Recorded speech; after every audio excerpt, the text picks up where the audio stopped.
नाम को जानो। कोऑर्डिनेटर से पूछो कि 12 पंथ काल फुरमाना, मुझे ये बताओ 12 पंथ का कालदूत है कौन?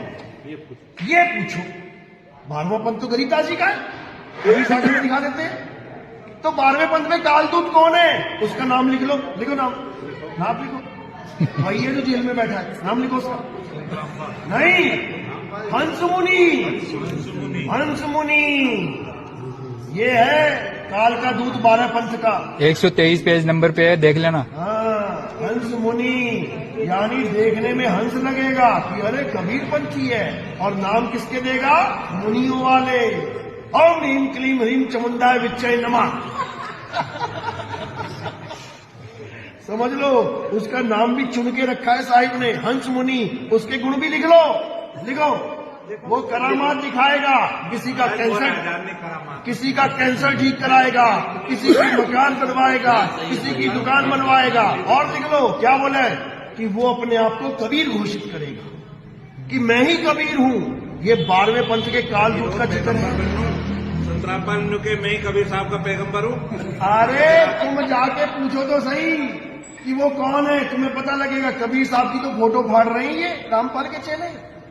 कबीर साहब की फोटो फाड़ रहे हैं यूट्यूब पे और कह रहे हैं ये है रामपाल जी महाराज कबीर। ये वाला कबीर झूठा है, बताओ। इनकी फोटो फाड़ रहे हैं, तो फोटो लगी नहीं होगी, ये लगी है। इसकी फोटो फाड़ रहे हैं, और गुरु की जो जेल में बैठा है बंदी छोड़ की फोटो फाड़ रहे हैं, और जो बंधन में उसको कह रहे हैं कबीर है। डूब मरो शर्म से, डूब मरो, डूब मरो।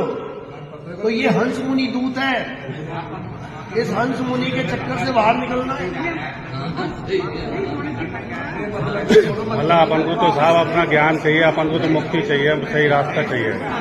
सुनो, सोई गुरु पूरा कहा में 2 अक्षर का इस दोहे को मानते हो? मानते हो ना? बस तुम ये पूछ लेना कोऑर्डिनेटर से किस संत का दोहा है, बोलो। बिल्कुल गलत है, ये मदन साहिब का दोहा है। लिख लो, ये हमारे प्रथम गुरु मदन साहिब की वाणी है। अगर उनमें ताकत है तो ये दोहा दिखा दे किसी ग्रंथ में लिखा हुआ। ये कहां से दोहा लिया इन्होंने? राधा स्वामी के ग्रंथ से लिया है।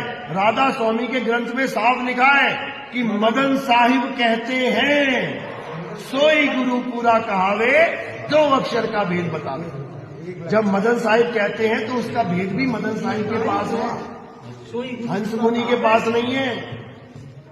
समझ लो, ये तुम अपने नेशनल कोऑर्डिनेटर से पूछना, छोटे मोटे वाले से मत पूछना, वो फोन उठाना बंद कर देगा तुम्हारा।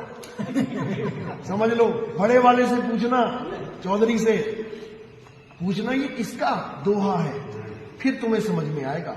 और अगर नहीं समझ में आए तो हमसे पता कर लेना। 14 नंबर सत्संग सुन लेना, रिकॉर्डिंग रामपाल के भाई की, महेंद्र की। लिख लो, लास्ट सत्संग नंबर 14 लिख लो, 14।